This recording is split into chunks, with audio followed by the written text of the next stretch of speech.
I want to add one little thing here real fast. He's John Mantley, the executive director of Gunsmoke. Producer. Oh, right. Or producer, I mean, executive producer of Gunsmoke. Right, he became my mentor, really. He put his arm around me professionally, and he got me an interview over at Walton's. He said, I think you'd really do good at that show, because I had expressed interest in it. And so he called up the main guy there, and said, Ray's going to be submitting an idea. He said, consider it seriously. And he started quoting some of my dialogue that I had written for Gunsmoke, and so that got me the interview at Warner Brothers for Walton's, and that led to me doing a show there. And then, go ahead. Sorry. No, I was. Oh yeah, so I wrote the second script, and it sold. And the network liked it so much they chose it to open up the Gunsmoke's 20th season. They said that there had to be a name change. Cold Days Run, although it really fit the story, wasn't provocative enough. We got to grab the audience out there. We want them to watch the opener. And so they changed the name to Matt Dillon Must Die. And I called John and I said, John, I don't like that name. And he said, get used to it, Ray. He said, that's just business. If they decide something, they're going to do it. And then there's no other way about it. That's the name of it. Matt Dillon must die. Well, I tried awful hard to kill him in that episode. I got rid of a lot of frustrations in that particular episode. I killed off the whole cast except for Jacob, one brother who remained. It was exciting to see and to listen to actors repeating my lines, and going through the action and everything. It just kind of, I don't know, it lifted my confidence. I've always had a bad confidence level. Feeling of self-worth is always kind of at the bottom of things, and so writing isn't easy. It's hard, but I call it splendid agony, because it is agonizing, but it brings a kind of joy that Webster's dictionary has no words to define. So, and that episode, Matt Dillon Must Die, that Morgan Woodward guest starred in that, correct? And he was in more Gunsmoke's Tom than any other actor, like guest starred, right? Yeah, right. And Victor French directed. Victor French, who directed it, was in the second most guest star of any actor. And he also directed some shows. Our acting coach, Ivor Francis, wrote us a letter after Ray's Gunsmoke was aired on TV, and he said that Ray had a really good handle on Western dialogue, he thought, and will go far in the business. And he also mentioned he thinks Jim Rai could have played two of those sons very well. Wouldn't that have been great? Yeah. I wish Ivor directed it. No. And then Morgan Woodward had this to say about Gunsmoke. I want to wear these because I want to quote him. If Gunsmoke had a message, I suppose it was good or evil. There was always poetic justice in everything. The bad guys always got it in the end, and righteousness and virtue always triumphed. For me, the message was just damn good entertainment, and that's why it survived. He became survived for 20 years. He became a really good friend to all of us. One of the books, and he would call me regularly on the phone, even up to the time he was dying. He called me one time and told me that he wasn't ready to go. I said, you sound the same as always. And he said, the voice is the last thing to go.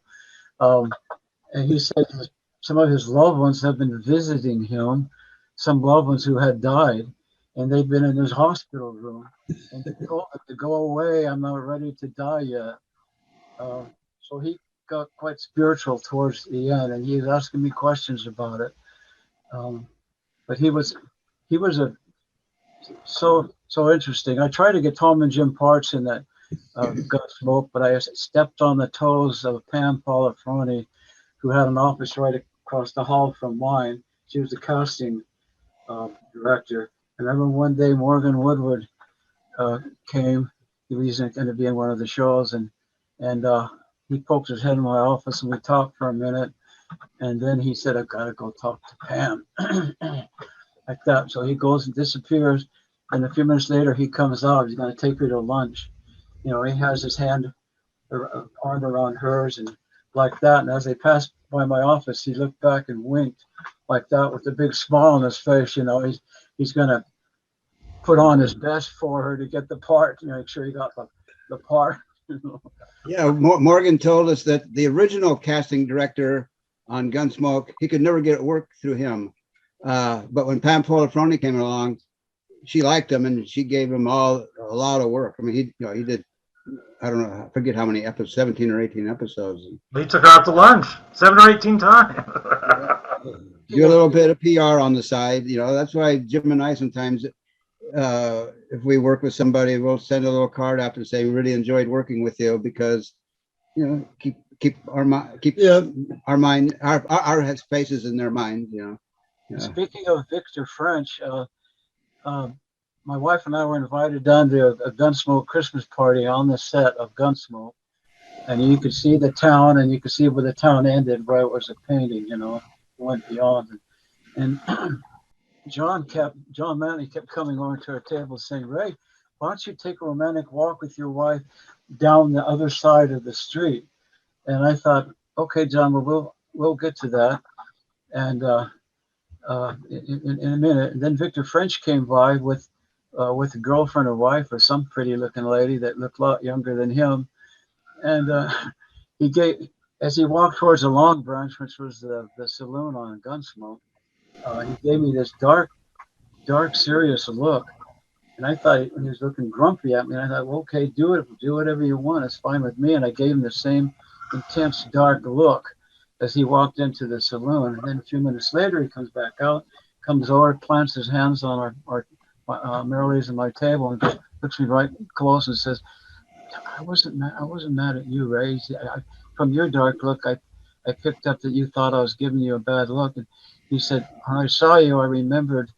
He said, first, I wanted your show to be a two-parter. He said, there was enough material. He said, I would have got you to do some additional writing, but it was strong enough to be a two-parter. He said, but I had frustration enough trying to do a one-parter because they took out a whole scene that established Abraham Wakefield's going into himself. He would just sort of disappear into himself, and he'd be thinking about his dead wife. He had a lot of mental problems that originated from the cruel death of his wife. And that whole scene was ripped out because they needed more time for, I guess, to advertise a medication for diarrhea or something. But getting back to that walk, John asked us again.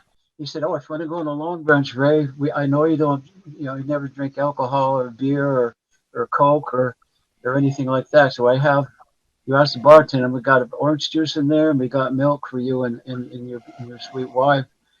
And which was a very kind thing of him. He was a real gentleman, and he respected me, and I respected him. So he said, "Take the bloody walk down the other side of the street. Take that romantic walk."